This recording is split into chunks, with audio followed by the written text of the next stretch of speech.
जय महाराष्ट्र मित्रांनो. संकेत मॅनिफेस्टेशनच्या जर्नीमध्ये आपल्याला संकेत मिळतात. काही लोकांना नंबर दिसतात, तर काही लोकांना माणसं भेटतात. नंबर जर मला दिसत असतील, काही लोक म्हणतात मला 11 नंबर दिसतो, 9 नंबर दिसतो. हे नंबर पूर्वीपासून तिथंच होते, फक्त आपल्याकडे तशी दृष्टी नव्हती. आपल्या डोळ्यांना ते दिसत नव्हते. पूर्वी आपण बघत नव्हतो, आता फक्त बघायला लागलोय, म्हणून ते आपल्याला दिसतात.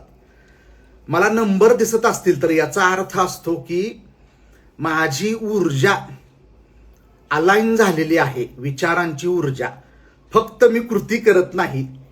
नंबर दिसणं म्हणजे मॅनिफेस्टेशनच्या जर्नीमध्ये मी प्राथमिक टप्प्यामध्ये आहे, हा त्याचा अर्थ आहे. त्या नंबरना खूप अर्थ असतो, पण आपल्याला ते कळत नसतं. माझा जर वैयक्तिक अनुभव तुम्ही विचाराल तर मॅनिफेस्टेशनच्या जर्नीमध्ये मला एकही नंबर दिसला नाही. मला लोक भेटली, माणसं भेटली.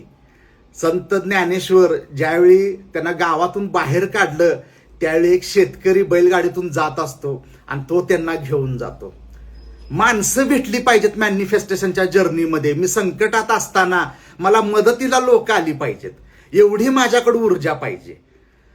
कृती करताना माझी जर पूर्वीची कर्म चांगली असतील आणि सध्याची माझी ऊर्जा जर सकारात्मक असेल, तर कृती करताना मला चांगली लोक भेटणार. माझी जितकी ऊर्जा आहे तितक्याच ऊर्जेची लोक मला मदतीला येणार. आणि नंबर दिसत असतील तर मी अजून कृती करायचा बाकी आहे. मला नंबर दिसतात 11, पण माझी पूर्वीची कर्म चांगली नसतील, मी सगळ्या जगाला गंडवलेला असेल, तर कृती करताना मला गंडवणारच माणूस भेटणार, भले मला नंबर दिसला असला तरी. तर आपली जितकी ऊर्जा आहे आणि पूर्वीची कर्म आपण काय केले त्याच्यावरती ठरतं कृती करताना आपल्याला कोणत्या प्रकारची माणसं भेटणार. आपल्या विचारांना पूरक की विरोध करणारे का फसवणारे. धन्यवाद.